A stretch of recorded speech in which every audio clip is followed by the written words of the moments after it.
about new things. Let's start in shell, Python shell. So remember when we were creating lists, we were telling Python and we were creating strings, and strings are just sequences of character. When we're creating that type of a sequence, we were telling Python that we are about to create a string by opening quotes, putting some text and closing quotes.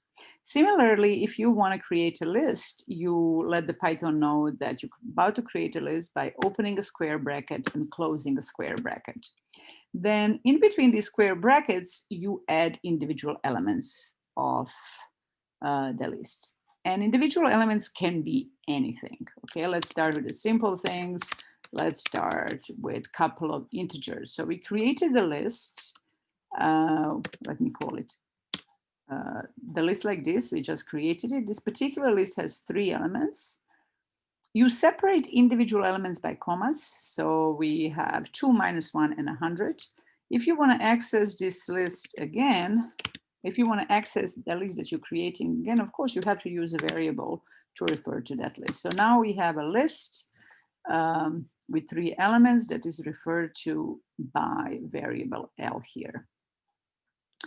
As with strings, you can use len of L to tell you how many elements does a particular list, in this case L, has. Again, the same as list, you can do, you can ask for the first element of the list by using index 0, second element of the list by using index 1, and so on. You can ask for the last element, you can use negative indexing, you can ask for the last element of the list by using -1, and so on, all by using what we have seen before, len of L -1. You can also do slicing the way you did in with the strings. So it's exactly the same. Let me make this list a little bit bigger, just so it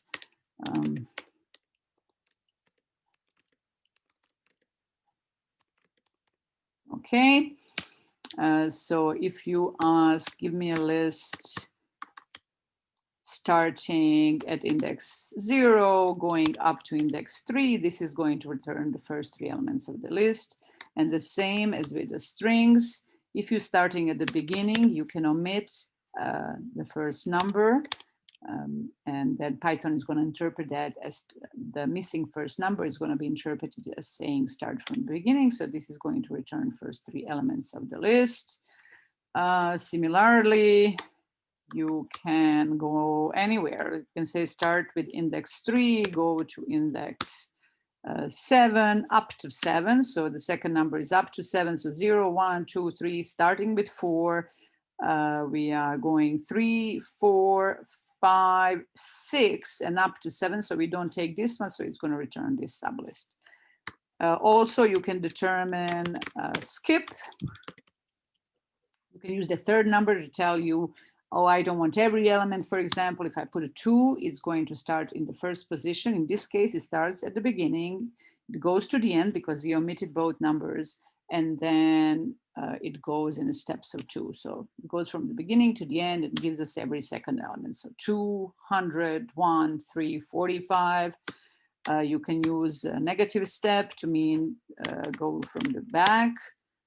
So -1 is going to, this thing is going to basically give us a reversal of the list. It starts from the back, goes to the beginning in steps of -1. But all of this, as you can see, is identical to what the slicing that we did in strings. So that's all I'm going to say about that. Hopefully by now you're very familiar with slicing because you need it everywhere in your assignment number 3, the one that you're working on currently. If any of this is anyway new, I implore you to go and look at string lecture because this assignment will be super hard if you're not using slicing. Okay, so indexing, slicing, length of a list, all these things are the same. Let me mention a few more things that are the same. We have this list L, just like in strings, you can, what is the string that we have? Just the way in string, you can ask, is this in S? You can ask similar, are particular elements is particular number an element of a list. So for example, we can ask, is -1 in list L? We get a true.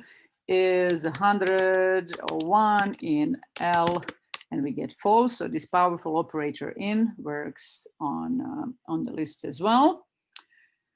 Also, you can compare the list, and let's see what we had for strings. For example, if you have string S1 today, S2 today, you saw that you can say, is string S1 equal to string S2? And you will get true. So you can compare strings.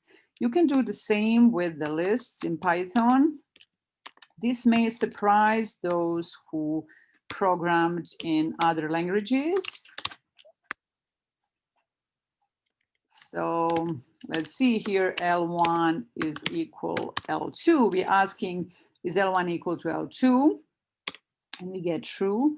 Those who program in other languages and who are used to using arrays, by the way, arrays is what lists are called in other programming languages like C and C++ and Java.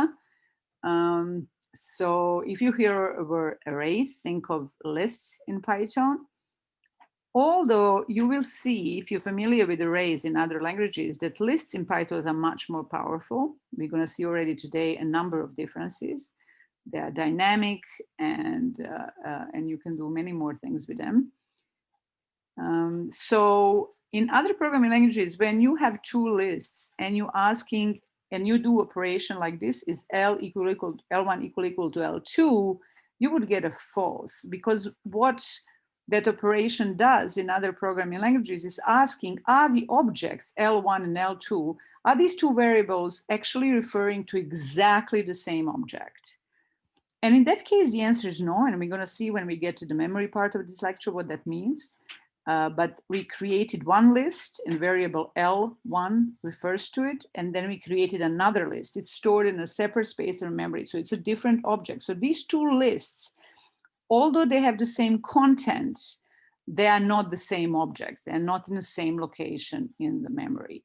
But Python, the goal was to design the language in such a way that when you do some of these operations, it does what most of the programmers want in a particular moment. So most of the time you will want to compare the content of the objects rather the addresses of the object.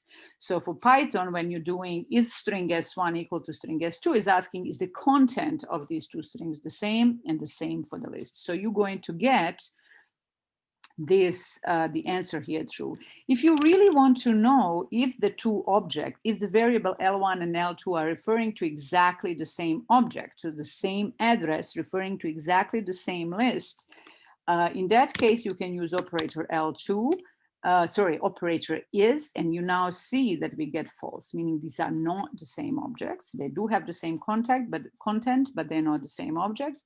And we're going to see more of this is operator later when we get to the memory part of the lecture, and when we revisit that as well. Okay, so you can do in operator, you can do comparison, all of these nice things that you have seen with strings, you can do with the list. But here's something that is different between strings and the list. So as you have seen, indexing, so we have string S1. If I want, give me what is in position 0, indexing works in both, okay? So here we have this, let me redo this, just S is, just so I don't type S1 today. And L is, what is L? Do we have L already? Okay, let's keep this as L. So we have this string S and we have this list L. So if I wanted to change individual elements of the string, I want to change the first character of the string to capital T. We have already seen this. You're going to get an error because strings are individual elements of the strings cannot be changed. Once you create a string, elements of the string or characters of the string cannot be changed. So in other words, word for that is unmutable. So strings are immutable. In fact, everything that you have seen so far is unmutable. You cannot change it. Strings, and what data types did we see? Strings, integers, floats, Boolean. They are unmutable.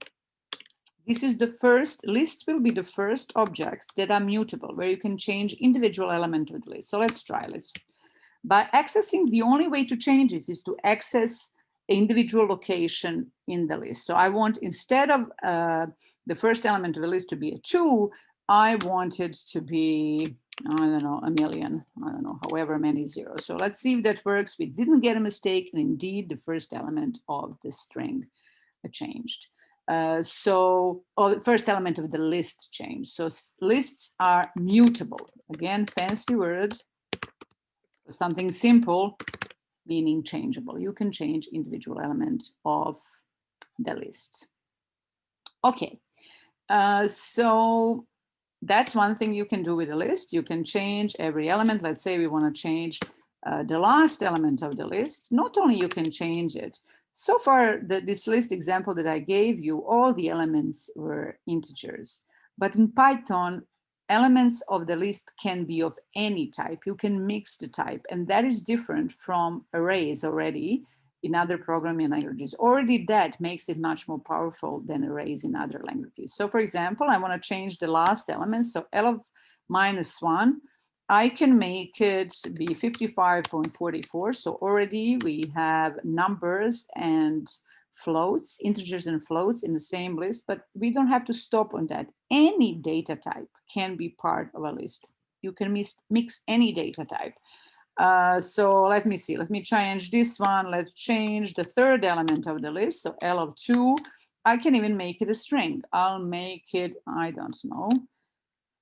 Oh, I don't know, this is what my keyboard printed. So what do we have? We have a list where first element is integer, then third element is a string, then fourth element is 4, and so on. By the way, let's make sure we understand how many elements does this list have. So elements of the list are separated by commas. So this is the first element, this is the second element, this whole string is the third element.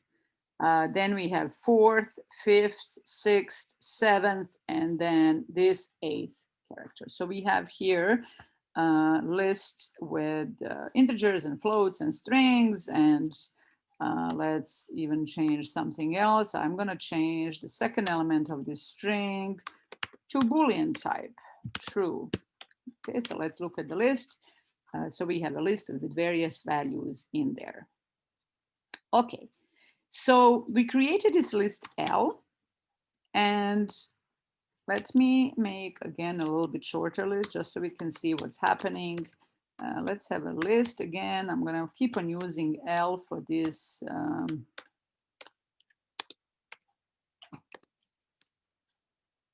For the name of the variable for the list. One of the things you can do in Python and that you cannot do in other languages, and that is super useful, probably the most powerful thing that is different in lists in Python in comparison to arrays in other programming languages, is that they are dynamic, meaning you can change their size. You can add elements to the list, you can delete elements in the list. In other programming languages, at the beginning of your program, you have to declare not only what type of data is going into the list, and if you declare that as an integers, only integers can be put in the list, for example. But in addition, you have to declare the size of the list. And once you declare how big that list is, you cannot change the size of the list. And that causes all types of tricks that you have to use to overcome that limitations and so on. In Python, there is no such thing. In fact, you can add elements to the list, you can delete it, and so on. So let's see this. Similar to the way there are many useful methods that I hope you, in a string module, that I hope you got familiar with while solving assignment number 3. You can ask, we can see what are specific methods that are available to work with lists. Okay, so as usual, let's ignore the things for now that start with underscore underscore. We're gonna get to that when we get to object-oriented programming, and let's focus on these functions that are available for work with list. And the first one that you see here is an append. That one is super useful and you're going to be using it throughout the semester. So let's see what it does. So let's get help on list append and see what it does. Again, please recall when you're reading help pages, the first important thing you should look for in sentence one, does it say a function or a method? If it says a method, it means that that function, in this case, append, you have to call it in object-oriented way with the dot operators. So if you want to apply it to list L, you're going to call it L dot and then the function name. If you see that it says here function instead of method, then you call it in classical way, a function name, then you pass it a list if you wanted to do something on the list. Okay, so let's see what this does. It appends an object to the end of the list. So let's try to do that. We have this list and let's say, so it's a method. So I call it in append, I call it in that way. And I would then add one element. So it's a single element that you can add to the list. So I want to add, I don't know, 10.13. So let's see. It does exactly that. First of all, you see that the lists are dynamic, they can grow, and you will also see that they can shrink. You can remove elements from that. Let's add something else. I don't know, I want to add number 73. All right, so now the list looks like this. This is the last element of the list. By the way, pay attention between this. You cannot use append to add two elements to the list. You cannot do this. 190 and 3, you're going to get a mistake, okay? But don't be confused. Ask yourself, what does this do? Okay, we are adding one element. This is not two, we are not breaking. So here it says add object. You add one object to the end of the list. This is one object, it's just another list. So you can add another list to be an element of a bigger list. So let's see what this does. So let's look at it. So what do we have here? First of all, if I do len of L, what will I get? Is it 1, 2, 3, 4, 5, 6, 7? It's not. Let's look at the commas. What are the elements of this list? The first element is 10, then you have a comma. Second element is 3, then you have a comma. Comma tells you now the next element start. So third element, fourth element, fifth element, we have a comma, and then we have a square bracket. Until you find another square bracket, that's your next element. It just so happens that this last element is just another list. As we said, elements of a list in Python can be any other object, including an element can be another list. Okay, so let's see. In this case, we have, let me add something else. I add another 73 and so on. So I have this list here. And we have seen that L of 0 gives me, for example, the first element of this list. Let me jump. Now it's a good moment to mention, what is this L of 0? What is this L of 1, for example? These are just variable names. The same name, same way when I do A is equal A, the same name here, A is a variable that takes you to object 3. L0 is de facto, it's basically a variable. It's a variable name that takes you to this object 10, okay? L of 1 is variable name that takes you to object 3. So here, 0, 1, 2, 3, 4, 5. So L of 5 is this element of the list. And this is, again, a variable name. So if we have a list, A is equal to 193. So if I had a list like this and variable A takes me to the list, if I want to get to the first element of that list, I use a variable name, then an index. So how do I get a first element of this list here? What is the variable name that gets me to this list? So the variable name that gets me to this list is L of 5. That's the variable name. And then if I want the first element of that list, well, then I just put first index, okay? What if I want a second element? Well, I use a variable name that gets me to that list. And then if I want a second element, I just put index 1. Okay, so there's nothing special about having an element, which is another list, and there is nothing special the way you access them, because the name of this list, the variable name of this list is L of 5. So if you want to access the first element, you use that variable name, L of 5, and then you put an index 0. Okay? So this again demonstrates some flexibility in lists, and how indeed anything can be an element of the list in Python. So let's see what else we have in that list module or list library. You have a count method that again is the same as with strings. You use it in object-oriented ways. So with the dot operator, if you want to know in list L, count how many elements object 73 we have, and we have it 2 times, L count. What if I put 190? What do you think we're going to get here? We're not going to get 0, because 190 is not an element of this string. What are the elements? This is your element of the string. If you did L.count, tell me how many elements do you have that are lists that look like this, then you're going to get 1. Okay, similar thing you would get if you did is 190 in L. You would get false. It is this that is in L. Elements, if this is asking, is 190 element of L? And the answer is no. Is this list element of L? And the answer is yes. Okay. All right. That's what we see. So append, we see count.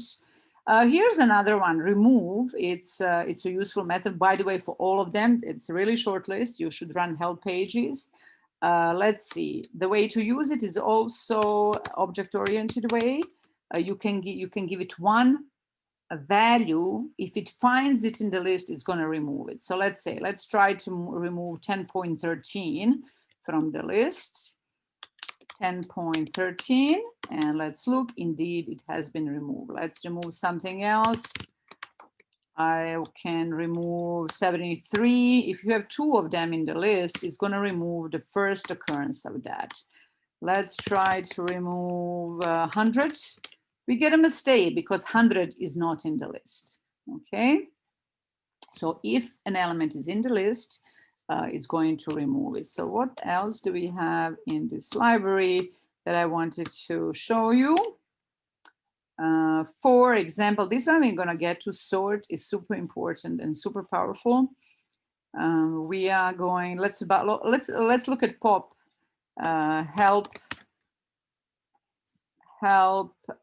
in list module. Tell me about pop. So it's a method again. That means it's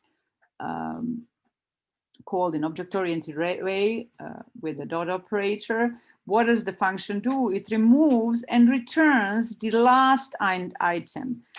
If you don't give it any, so let me show you. We have a list L. If you just do pop and don't give anything here as an argument, it removes the last element of the list. It pops it from the end and returns you that value. As you can see, 73 is returned to you, and it's removed from the list L.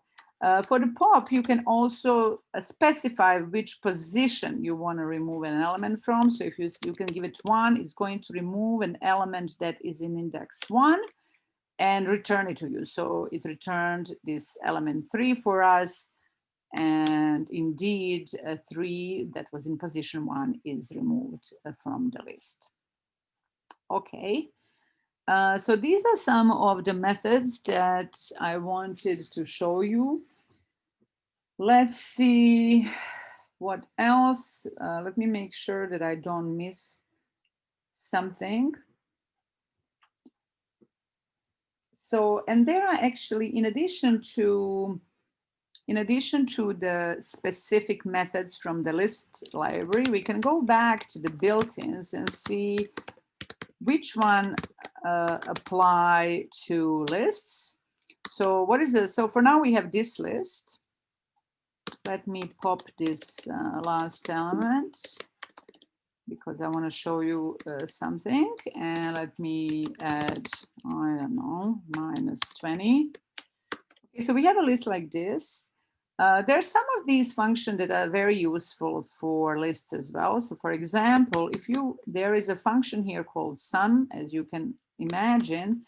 If you give it a list L, in our case, L is going to sum the elements of the list. In our case, the sum is -5.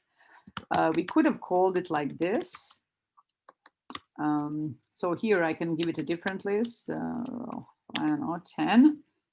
And this indeed sums the elements of the list. It brings me to something that you should pay attention to. If I ask you how many arguments that this function call have, how many values, objects are we sending to function sum? Hopefully in this case, you would say 1. We indeed are only sending one list. So the number of arguments in this function call is 1. We are sending one list. But the function sum actually works for other objects. It doesn't have to be a list. You can give it just many arguments, many values. You can do something like 1, 3, 10. So this function call is different than this function call, although the result is the same. Oh, sum only takes at most 2. Okay, I'll show you another one. All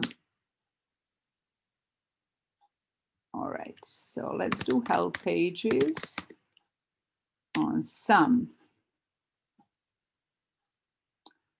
Sum only works. You have to give it an. All right, so sum is not working. Let me give you another example where I wanted to make this point. It's actually a max. Let's look at max. So what is our list currently? All right, so it's L. A max function, as you can guess, if you give it a list, is going to give you maximum. Okay, so max in a call like this. Here you are giving it one argument, one list, and it's going to give you maximum from that list. But you can actually, max has, you can send it all these values. And in this case too, it's going to return the maximum of the given numbers, which is 10. So these two calls are different in a sense that this call sends one object to the max function, which is one list, in which case max function returns the maximum of the list. In this case, you are sending 3 values. In function calls, remember, arguments are separated by commas. So in here, you are sending 3 arguments to function max. I just wanted to specify this is a good place to distinguish these cases. Another useful thing that you will see there is also a min. You can ask what's the minimum of the list, and so on. So inside of built-ins, you will see a number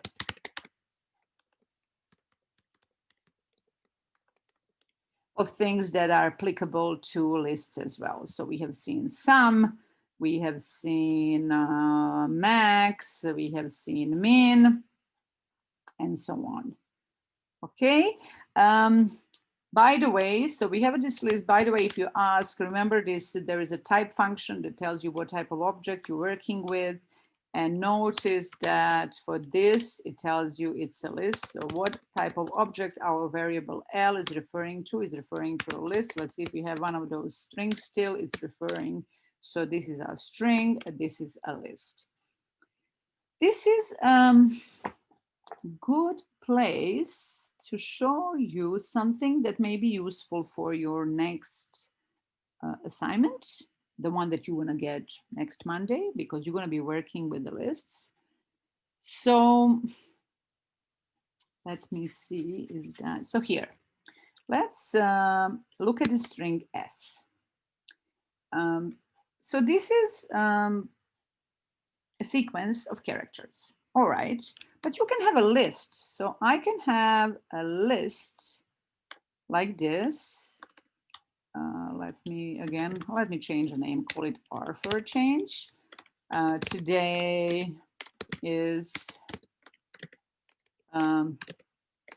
nice day. Okay.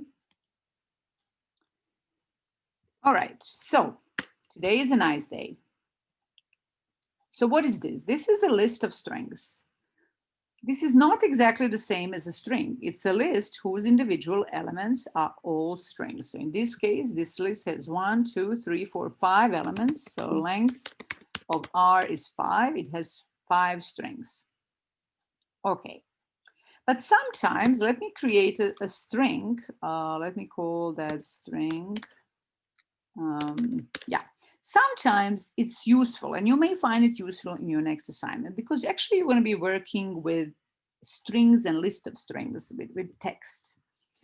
It may be useful that even if you start with a string, that you convert it into a list. Because remember, you may want to change something in your string because you might want to manipulate it, whatever you're required to do. But if you want to do this, you're not allowed to do it with a string. Okay, so sometimes it's useful to convert a string into a list. Okay, so the same way you were using int function to create an integer, these are called these function whose names are the same as names of data type. They're called constructors. We will learn why when we get to object-oriented programming. Remember, if this int function, you give it something that looks like a string, it's going to produce an integer. In the same way, if you give a string function a number, it's going to produce a string. So int function produces integers, string function produces string. If you give it something meaningful, such that it can indeed produce an integer, it can indeed produce a string. The same way, you can use a constructor or a function list. Whatever you give it, if it's a sequence, it's going to break this sequence into individual elements and make them elements of a list. So let's look at that. Let's try to see. So let's remember, what do we have in S? S is this string. So what happens if I do this? So this function list is going to create a new list where it's going to make individual character from S. It's going to make it element of the string. So we element of the list. So we end up with a list. Oh, I didn't store it, so let me store it. Let me call it Q is equal list S. And let's see what we can do with this. Q now is this list. Unlike before, because this is a list, I can go and change the first letter of this list to capital T. I can also do things like there is a method in list module called sorted. I'm going to spend a bit of time in that in a minute, but that's called sort. And that method sorts a list. Okay, so let's sort this list and let's look at it. And indeed, now you see A has used to be third, now it's first. Don't be confused that T is first. So because these are strings, they are going to be sorted lexicographically. But remember that in Python, capital letters come before lowercase letters, okay? So if Q was indeed, if this capital T was lowercase t, so let's look at Q now.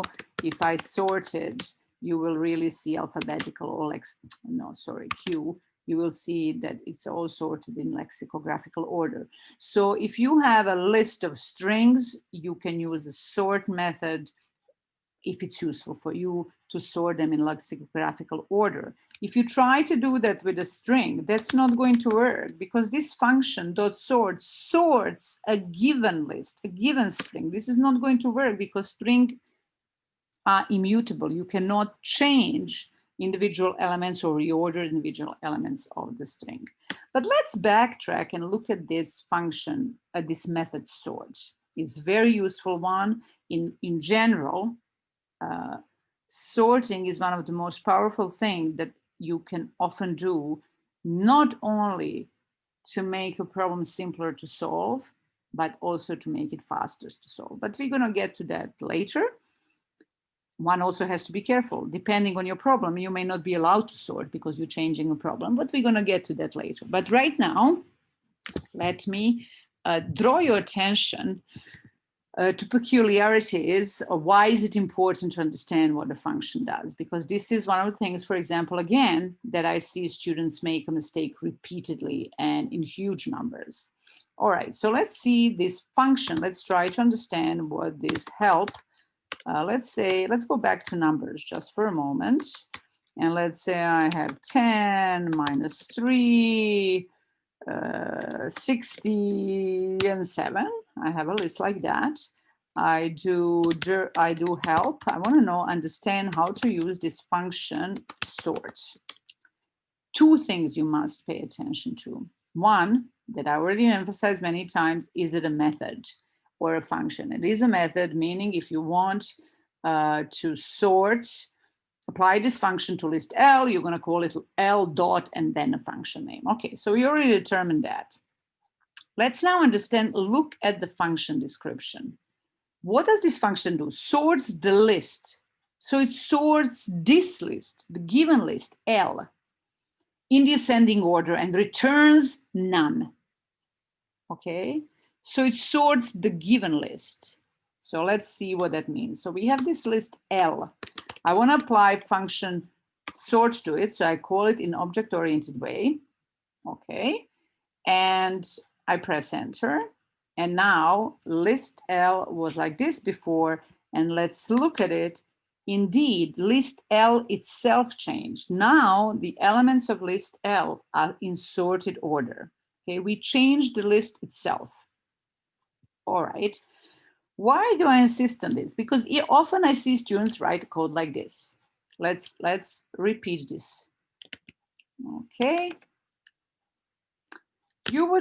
I would see something like this. We have a list like this, and then we would have something like, I would see something like L dot sort, something like this, and then students will write, but when I try to enter the first element of the sorted list, it crashes. Do you know why? It's very strange like this, like I'm talking to myself, but it doesn't matter. Hopefully some of you are answering my questions for yourself. In fact, hopefully all of you are answering the question where it says, if you don't know why, there's something important to learn here. Why did this crash? Let's go back to what the help pages say. List sorts.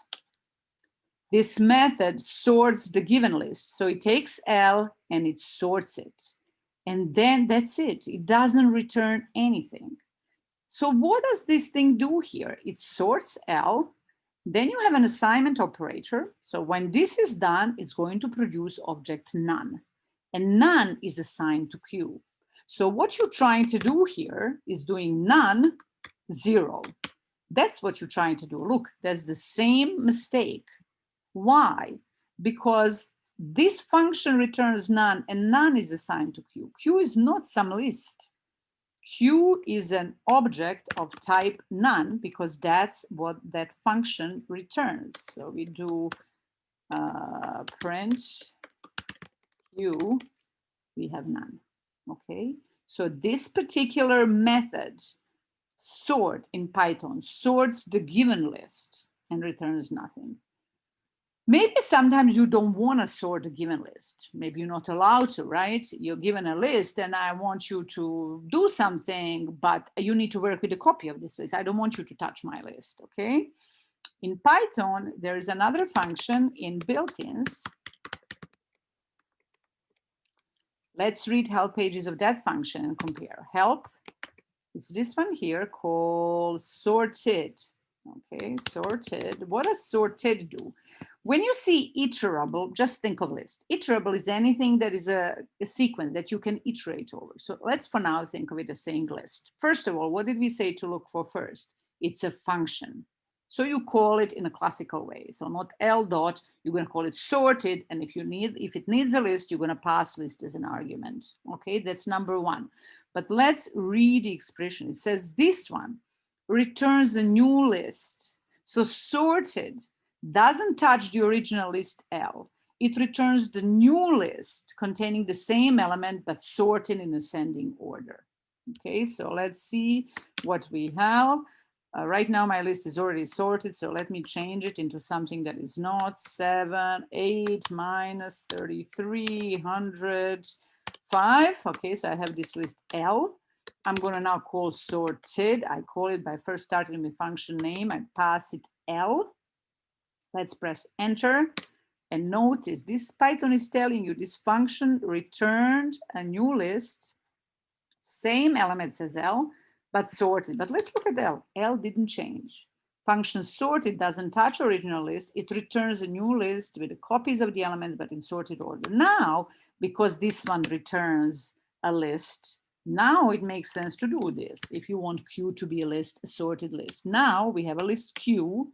That's the one, because sorted return a sorted list that is stored in Q, and L is not sorted. So now you have both, right? You have an original list and sorted list, and you work whichever one you want. Okay, so it's critical to understand that the differences, and it's critical to say, does a function return anything or it doesn't return anything, and so on, like I was trying to teach you from assignment number 1 and lecture 1. Okay. All right, so let me see what else do I have from these basics and differences from strings.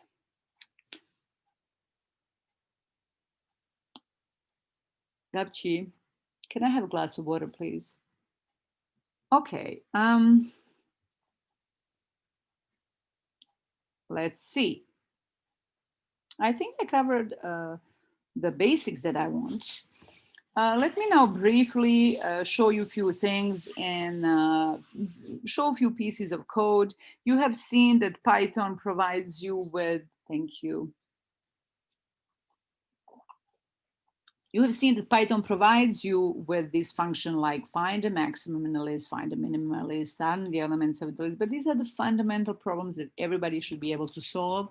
The basis of many of this you have already seen with strings. So let me very quickly go over it.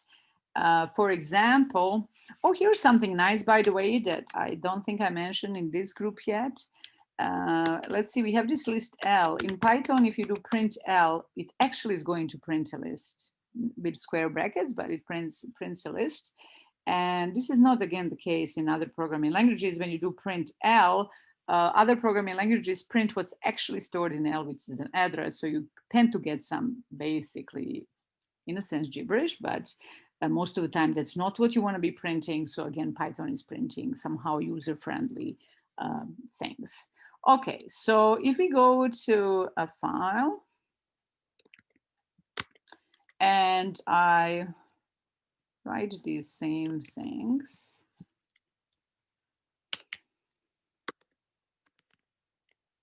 Okay, so we have seen, I've just shown you this, that it's going to print a list.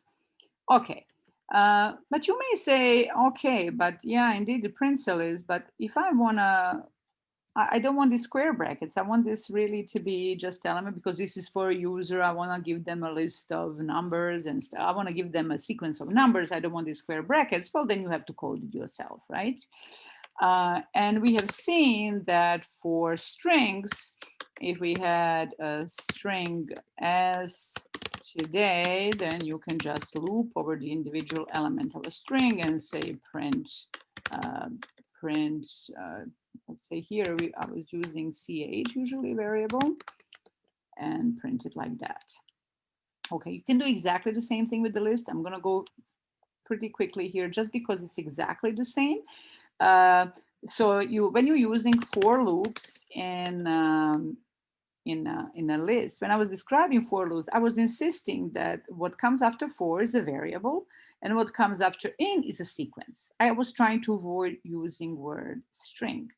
This is because it can be any sequence, not just a string. So the way to loop over the elements of the list is exactly the same. So you do for and you pick a name of the variable. I'm going to pick variable name item. Then you have an in and then a sequence. What sequence I want to loop over is L. L is my list. Okay. And then first time I enter into the loop was going to be stored in variable item is first element from the sequence, which is 8. So I do print item. Okay, so let's run this. And we see that elements of the list are now printed one by one. You may say, oh, but I really wanted them to be all horizontal. You have seen in one of your labs. Then in that case, you can change the behavior of default behavior of a print function is that when you finish printing what you printed, cursor goes to a new line. But you can change what you want a print function to do when it finishes its job. If you don't want a cursor to go into new line, you can specify where you want cursor to go. And this specifies make one space. Okay, so when you finish printing something, move a cursor by one space. So let's look at that. As you can see, we achieved that. We now printed elements of that list, both without square brackets and without commas. Okay. You could have done the same things. We've learned that in strings, you don't have to loop over the elements of a string, but that you can instead produce indices to access the elements' individual position in the string. The same way indexing in the lists works exactly the same. So you can do exactly what we did the last time with strings, you can do with the lists. So this thing produces a sequence from 0 up to the last positions in the list. And first time you enter the loop, I 0, next time is 1, and so on. So this exact code here would be, okay, I want to print here elements of the list L. Each time I enter, I want to print element in position I, and then I want to have this empty space. And let's run it. And we see that both of them worked, except that I printed them here one after another. So this doesn't really look good. That's because even after this last element 5, I told the cursor to move by one empty position. If I really want to go to new line, I can just do this, for example, goes to new line to separate these two printouts, and we get that. So these are two solutions that are completely equivalent. One uses looping over the elements of a list, the other one looping over the indices and accessing the element of the list the same way, exactly the same way we did with strings. Okay, so we saw that Python has a max function, but this is such a fundamental problem that you should be able to solve it yourself. Okay, so how would you, I give you a list of numbers, let's say written down, 1,000 of them on a paper, how would you find a maximum? Okay, I'm sure that eventually or immediately you would be doing this procedure. You look at the first number, and that is so far, you write it down, that's currently my maximum. Okay, I look at the next number, if it's bigger, well, I cross the previous one and write down the bigger one. If it's smaller, I just move on. I take a next number, if it's bigger than my current maximum, I update the current maximum, I cross it, I wrote down the new maximum, and I move to the next. If it's not bigger, I just move to the next. So I look at the elements of the list one by one. Whenever I find an element that is bigger than my current maximum, I update my current maximum and move on. Okay, so let's code that. All right, so I have this list L, all right? So what did my procedure say? I say we start by taking the first element. So current maximum is the first element of the list. Okay, that's what I start with. Okay, then I have to look at all the other elements and update to current maximum whenever I find something bigger. But oh, by the way, already with this step, you have to be careful because it could be that your list is empty. So L of 0 is going to crash it. Okay, so let's look at it. Here's how you create an empty list. Okay, so you open square bracket, close square bracket. You may wonder, why would you ever do that? Hopefully by now you have seen in strings how useful it is to start with an empty string, and you're building something, you keep on adding to that empty string. The same thing is true for the list. You're very often going to start with an empty list and you're going to keep on adding elements to it. And if you have an empty list, that there is no such thing as the first element, this is going to crash. So you have to be a little bit careful when you're writing pieces of code like this to add a little if len of L is equal to 0, if it's a function, return immediately or something like this. But let's now not get bogged down with those details. Let's assume we have at least one element. Okay, so now that we have looked at the first element and assumed that wrote it down as our current maximum, we need to go through the elements of the rest of the elements. Well, so these words should lead you, okay, I need a loop to go through the rest of the items of the list. Every time I take a next item, I check if this item bigger than my current max. Because if the new item I took is bigger than my current max, I better update my current max to that item. So I change my current max, I change it to this new item, okay? So once I finish this loop, otherwise, if this item, current item is not bigger than the current maximum, there's nothing to do. I can just do else pass. But then you might as well remove that part. Once we outside of the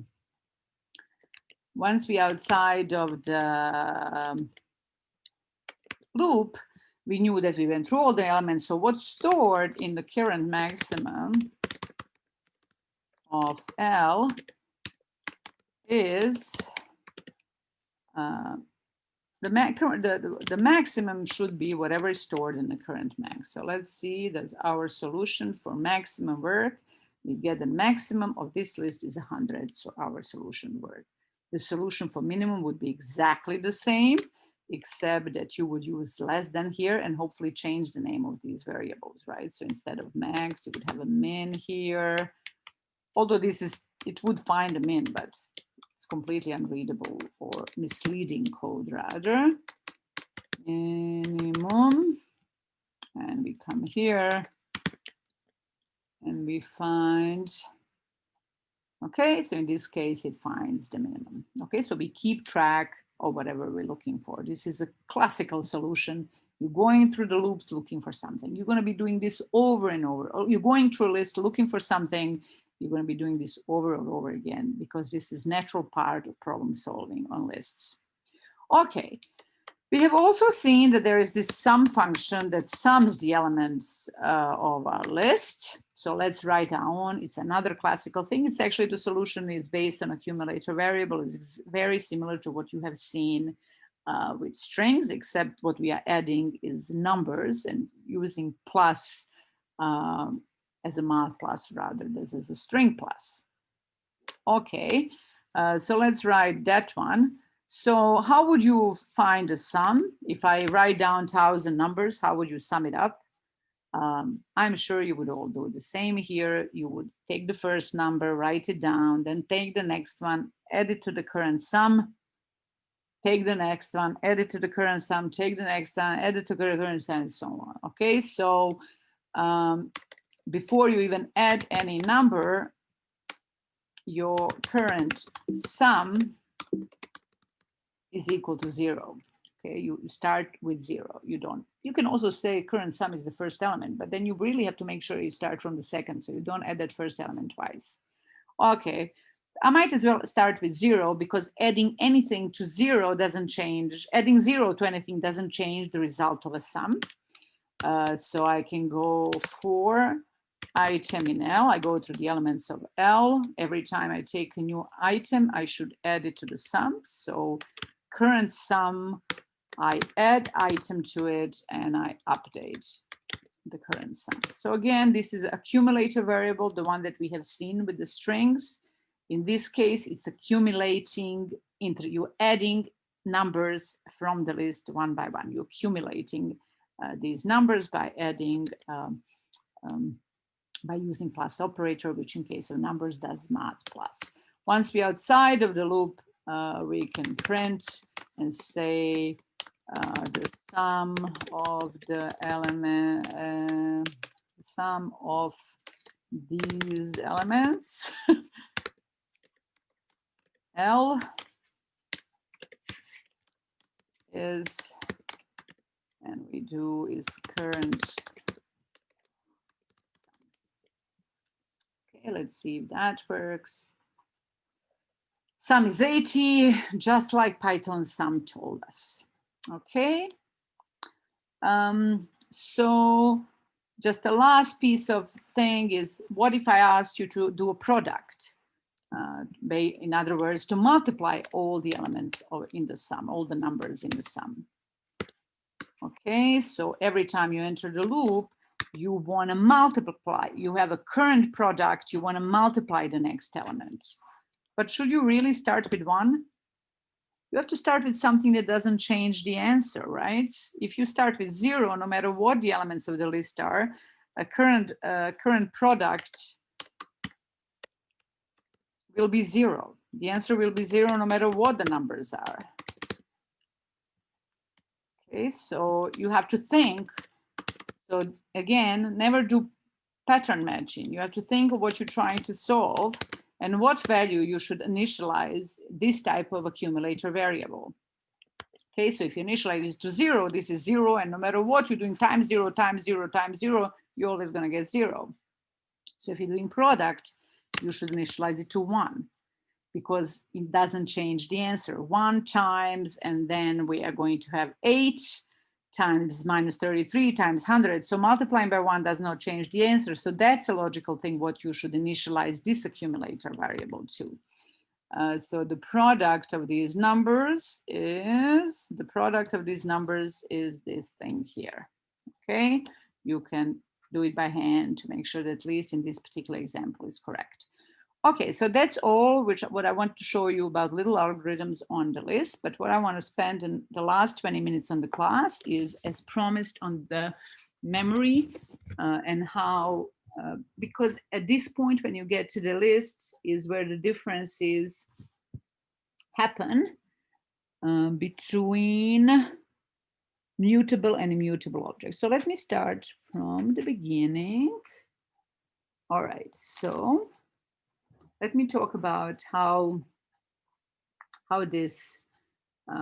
computers, very simplified model of a computer.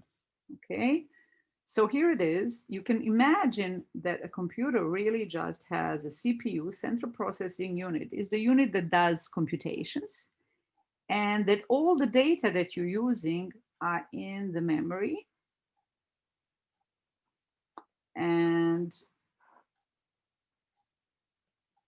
And the way to imagine this memory is, you can think of it as an infinite tape like this.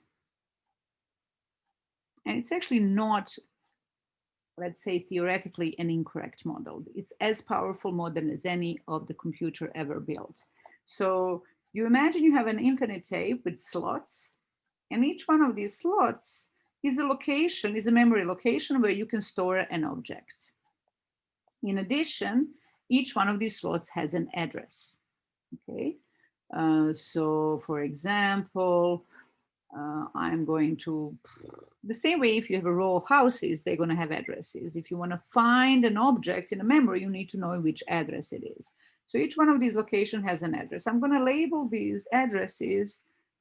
I'm going to label them a little x and then some number. Let's say this is address x101, this is address x102, this is address x333, x334, x500. So these are addresses of the objects, addresses of the memory locations. Okay, so what happens when you want to add two numbers? Okay, so let's do something like, so let me just do a very superficial thing, which is, let's say we want to do 2 plus 10. In order for CPU to perform operation on two objects, such as two integers, these two integers have to be stored somewhere. Okay, so the way it works, this 2 gets created and stored somewhere, 10 gets created and stored somewhere, and then then these two numbers are retrieved, and the CPU performs this plus operation. The result of that is a 12, and that after 12 is created, it too gets placed somewhere in the memory. Okay, so let's understand how that works in a little bit more detail. All right, so So let's forget about the CPU. I'm really just interested in memory. So we have this infinite tape, infinite memory with locations and with slots and addresses. So let's execute some code. Say we have something like A is equal to 100, B is equal to 100. Well, let's do 100,000 actually. I'm sure somebody is going to ask me a question later on why 100,000, but let's not do small numbers for now. Okay, so let's execute this and see what's happening in memory when we do this. So far, I was saying, oh, sometimes, not always, I was trying not to, but you're going to hear people saying, including me, because you don't want to go into details in the beginning, that 100,000 is stored in variable A. That's not exactly true, at least not in Python, okay? All right, so what happens? So here's the part that I was repeating all the time, so you should hopefully know by now. Whenever you see an assignment operator, so this thing here is an assignment operator. Or on the left-hand side of that is a variable name. On the right-hand side, something happens. Some object gets created. So what Python does, it goes always first to the right-hand side. What does it create here? It creates an integer 100,000. Then it goes to this memory here, and some locations are taken, let's say, and some are not taken. It finds a free location. Okay, so let's say it goes over here, finds a free location and stores 100,000 there. Now it's done with the right-hand side. Then it has to know, where did I put this number? I put it in a slot because if I'm going to retrieve it, I need to know where it is. I put it in a slot on location X101. Okay, it's that is stored in variable A. What gets stored in variables in Python, in all the variables, what's stored is addresses, not objects. Okay, so what gets stored in variable A is address X101, address where that object is stored. Okay, so that's this part. Okay, so once the object is created, the address, this address gets stored, this operation assign, it gets stored in A. So what's actually in variable A, I'm going to draw a little square. What's stored in A is an address of that object. Okay, let's go to the next line. We created, don't invent the rules, right? So we go to the next line. What does it do? Go to the right-hand side, see what's there is an integer 100,000. It creates integer 100,000, stores it in the free location. So it goes, finds somewhere free location, let's say here. And then this address gets stored in variable B. So B stores address X334. The way we depict this, we're not going to be writing these little addresses. We're going to be using arrows, okay?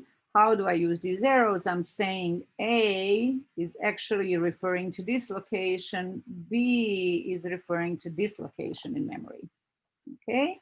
So now if you do operations such as, so this was the first line of code that we executed was A is equal 100,000. B is equal 100,000. The result of that is this. By the way, that's why I insist that you use Python Visualizer because it's showing you exactly what's going on in memory. The next line of code that I'm going to execute is C is equal A plus B. What does Python do? It says, oh, I need an A. So it goes to A, finds this address there, follows the address and retrieves an object from there, and that's a 100,000. Okay, that goes in the register of the CPU. Then it goes, oh, I need a B. Okay, So it goes to B, finds this address there, follows that address there, and finds in that location another 100,000, and retrieves it and puts it into the CPU register so CPU can perform this operation. Okay, so these two things add up. CPU performs it and produces an integer 200,000. Okay, so now the right-hand side is actually the same as C is equal to 200,000. 200,000 gets created, gets stored in some free slot, and the address of that gets stored in variable C. Okay, so we have a variable C, address of that object. I have X500, and so C is referring to this object there. Okay, this is what picture looks like after these 3 lines of code are executed. Okay, hopefully by now, let's look at this. Remember what we did at the very beginning. When I said, if we did this, A is equal B, it's asking, are the content at this location and this location the same? So what Python does, okay, I need an A, I follow where A is, that's 100,000, I follow where C, no, C, I'm talking A and B. I follow where B is, that's 100,000, so it gives the contents are true. Okay, but remember when we did is A is B, all right, we are asking is A is B. This is asking, are A and B taking you to exactly the same object? This we get false, okay, because I mean, you see the arrows. This one is taking to this house, okay. These two houses may look the same, but they're on different addresses, different houses, right? So we get A is B is false. So hopefully now you understand why we got that at the beginning of the class. Okay, so let's now write some code and understand some differences, all right? In particular, here's the main reason I want, oh, I lost there the, okay. Hopefully I will be excellent. All right, so here's something. Def add x is x plus 1, y is 100, add y. Okay, so this is, remember when we were in Python Visualizer, when I was showing you how function calls work.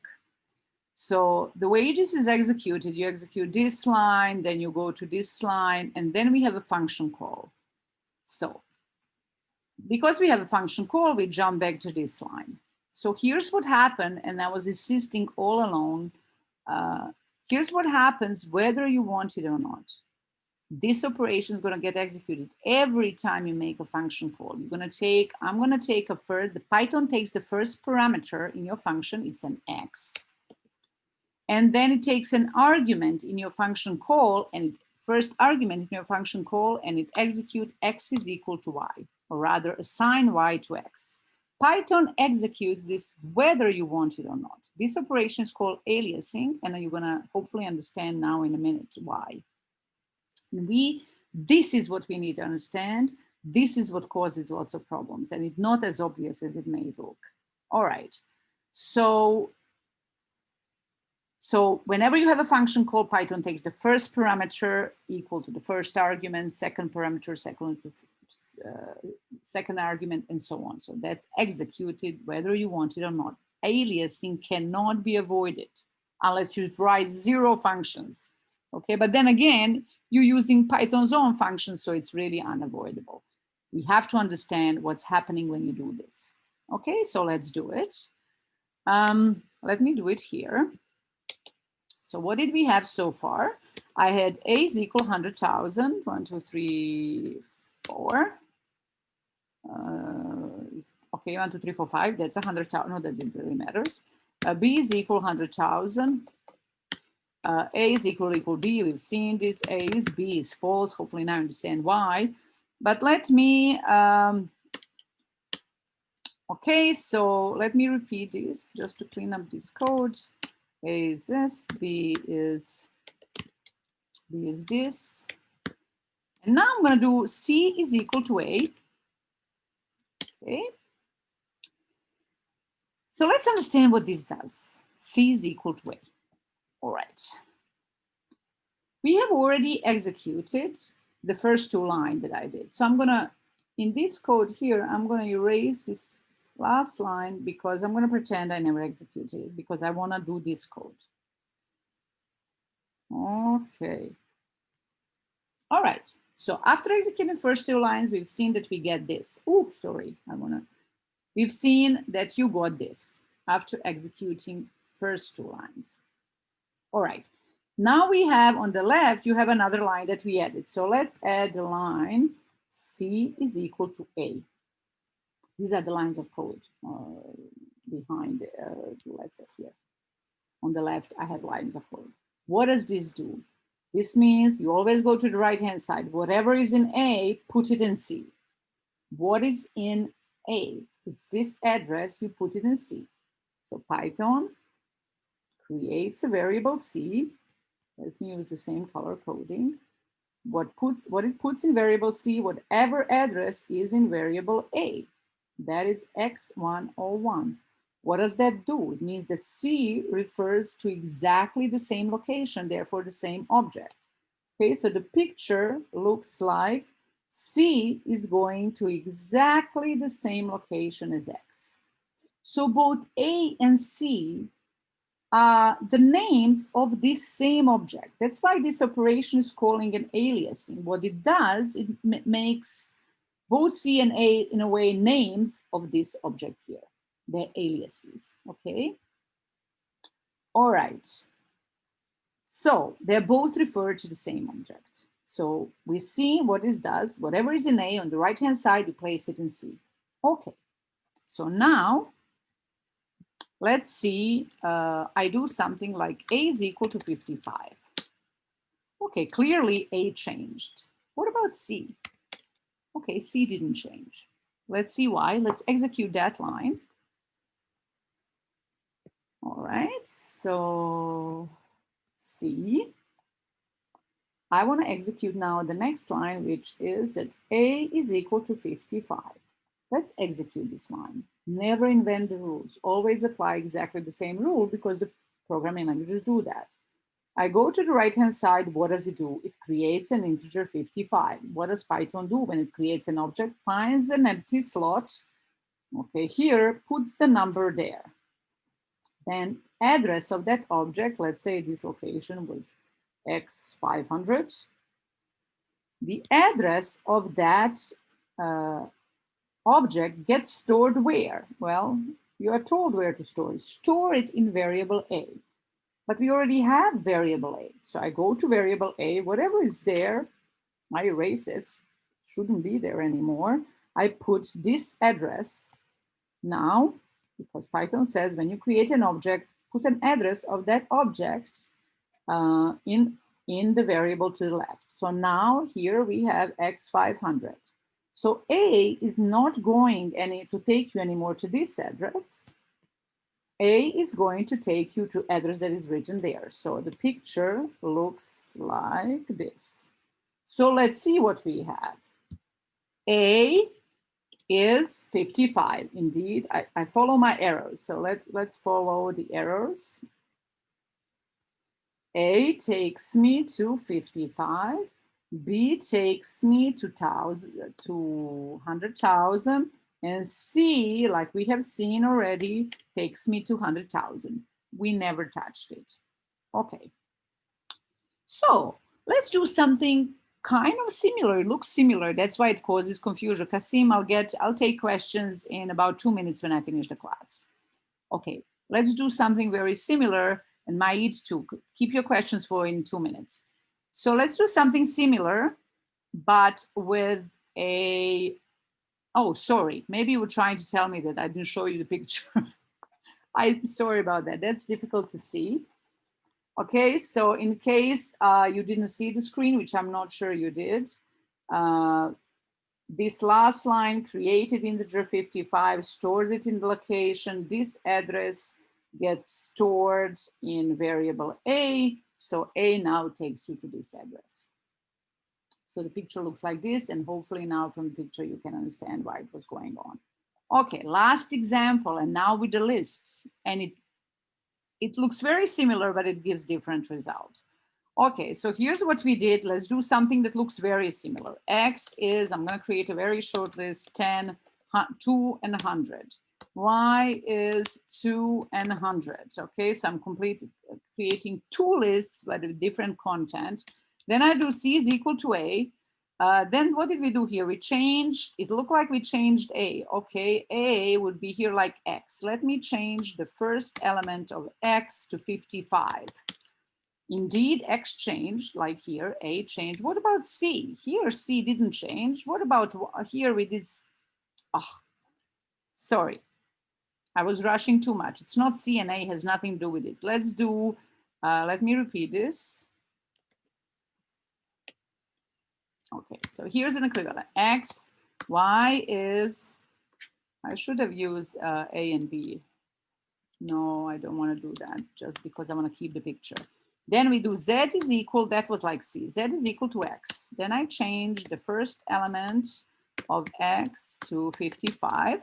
Clearly X changed, but C in the previous example didn't change. Let's see if Z changed in our case. It did.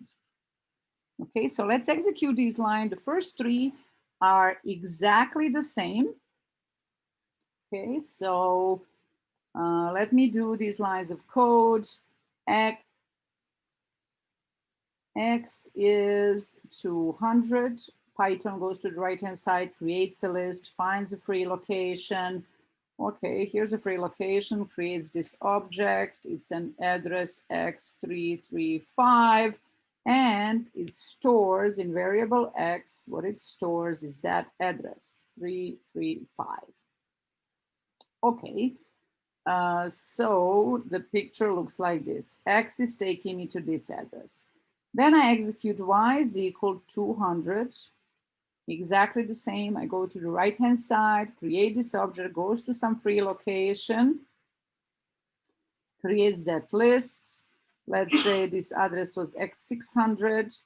So it says store that in variable Y. So what we have is that in variable Y, what it stores an address X600. Okay, so the picture looks, Y takes me to this location. Okay. All right, so then I do the next line of code. So first three lines do exactly the same. Next line of code, I do Z is equal to X. That means whatever is stored in X, store it in Z. Okay, what is stored in X is this. See, because arrow goes like that. That's what equal does. It's an assignment. Okay, Z variable doesn't exist, so Python creates Z. Whatever is in X gets stored in Z, so that is address X335. It's this one here. So it takes Z to exactly the same location. So now what we have is that X and Z are aliases of the same list. They're both taking you to the same list. So far identical. So let's do this last line. What does it do? All right, so we go to the right-hand side. Python creates integer 55. It says, where should I store this integer? You should store it in X of 0. X of 0 is a variable. Let's follow X of 0. This is X. Now let me use a fat thing that you can see. This is X. I follow X. This is X of 0. Okay, so what gets stored there, it says for that variable should be 55. So I changed that to 55. Across it, it changed to 55. Let's see what happened. Now, did we change Z as well? So when we follow X, let's do it. Follow X. X takes me here. It's a list 55 and 100. Where does Z take me? Z is an alias of that list. We changed that list. Lists are mutable. We changed it. So Z, because actually it's just the same name, is the name of the same list, you follow an arrow, Z also changed. All right. I have to stop here. It's an end of the lecture. We'll spend some more time on this on another occasion, but that's what I want to show you for today. Those who have questions, you can ask them now, and you can unmute yourself. Those who have no questions and don't want to listen, you are free to go.